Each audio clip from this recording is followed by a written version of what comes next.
What is going on, you guys? Today I thought that I would do a comparison between the Yamaha R3 and the Ninja 300. I've ridden both bikes.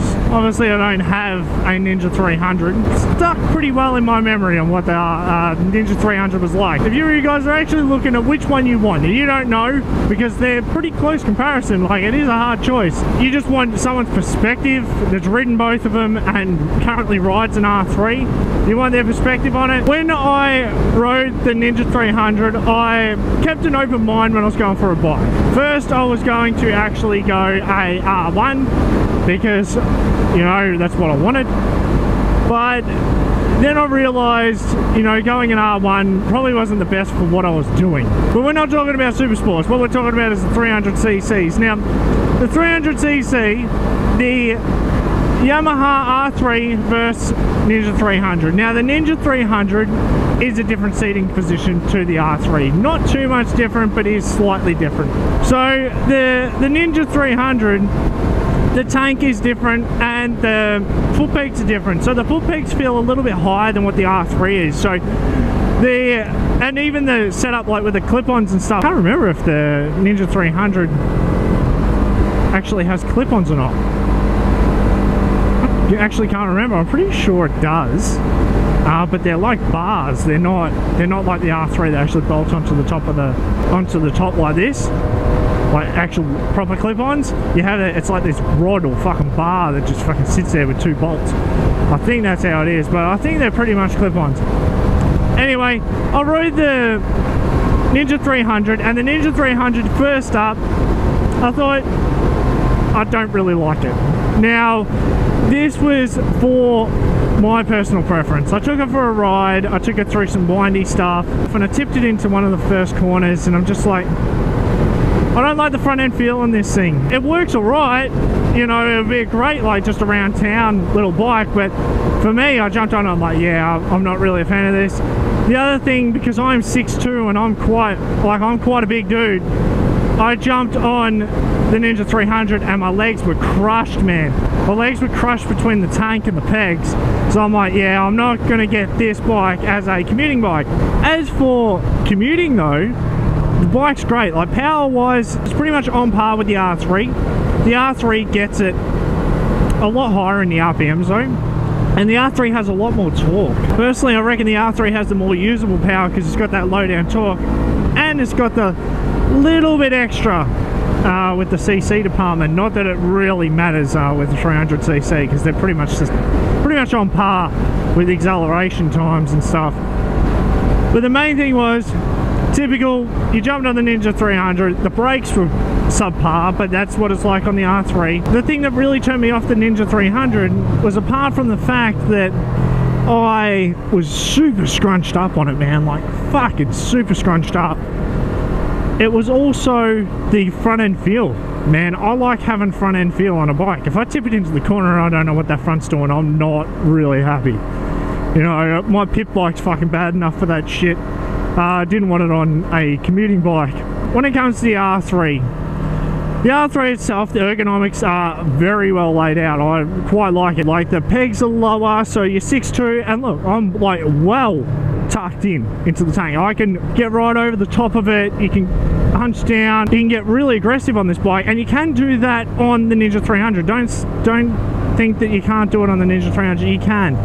It's just for more the smaller guys, I reckon. The taller blokes, it's not really the best thing for them because they're really scrunched up. The other thing was the ABS. I tried out the ABS on it, but ABS is the same on the R3 and the Ninja 300. It's just something people have to get used to. The R3 though, lower pegs, good clip-ons, and they actually do an R3 Cup because of how sporty and aggressive this bike can be. The gearing's pretty good, like it's got pretty good gearing. I can't remember the gearing on the Ninja 300. I'm just going to start calling the Ninja 300 the 300, right? Because I'm sick of saying Ninja 300. I can't remember the gearing on the 300, so I'm pretty sure it was the same. But the R3, it has a pretty short first gear. You're going to be flicking out of first gear pretty quick. Fuel economy, I'm pretty sure they're the same.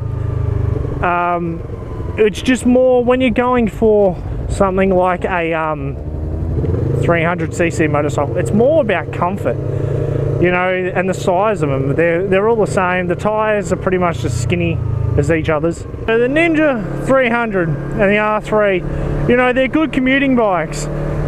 Personally for me though, I prefer the R3, and it's just because purely, like I said, I'm a taller bloke, a little bit more solid, and I'm 6'2", so it was more the leg clearance and the front end feel for me. But other than that, the Ninja 300 is actually a good bike, and it's completely up to you guys. What I recommend you do though, for sure, is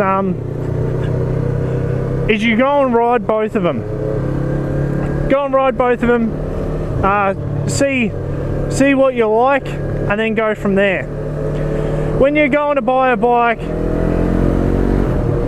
remember that bike company is there to serve you. Don't feel pressured.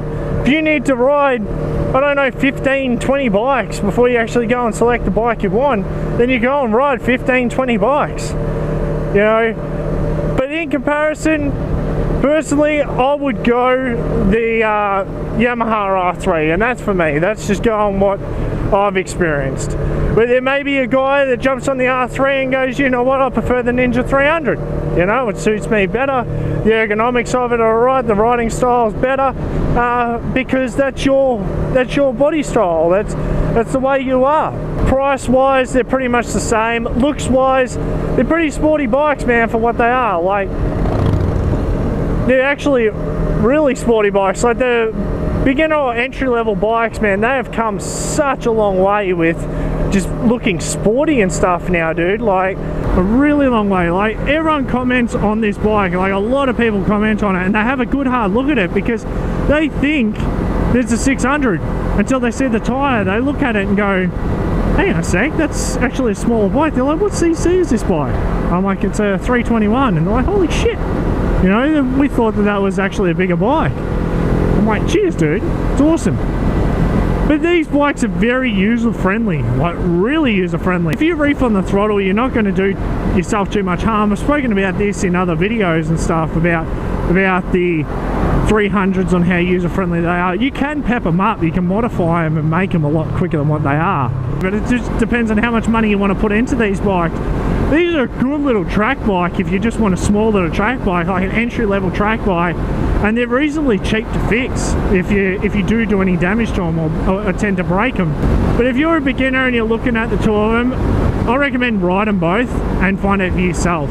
That's the best way. There's no point going, oh, everyone brought a R3 or everyone brought a Ninja 300, or, you know, this guy on YouTube named a Speedster, he told me to buy an R3 and the Ninja 300 was shit. But when I hopped on the Ninja 300, I preferred it better than the R3. So that Speedster guy doesn't know what he's on about.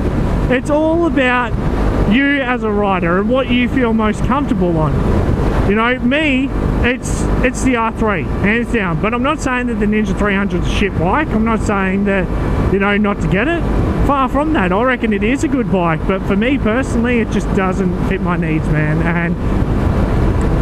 And unfortunately, that's what it is. I don't know what tyres the Ninja 300 comes with. I know the R3 come with the Michelin Street Pilots, and a lot of people shit can them, man, but they're not too bad. Like, they could be better, but you got to remember, it's an entry-level bike.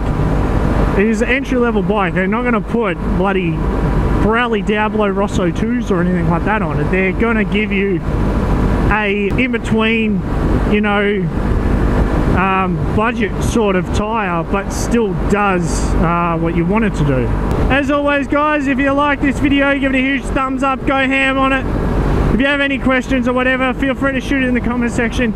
Even if other people have questions in there, feel free to answer them for them. If I'm not able to answer them for them, just feel free to help them out, dude. I know that a lot of beginner riders tend to have a lot of questions about buying a bike, you know. It's a lot of money you're going to invest into something, and if you don't like it, you know, you want to know all the answers before you just go diving straight in, and that's fair enough. So feel free to shoot a comment in the comment section, and also, guys, don't forget to join the ride, subscribe, and until next time, guys, peace.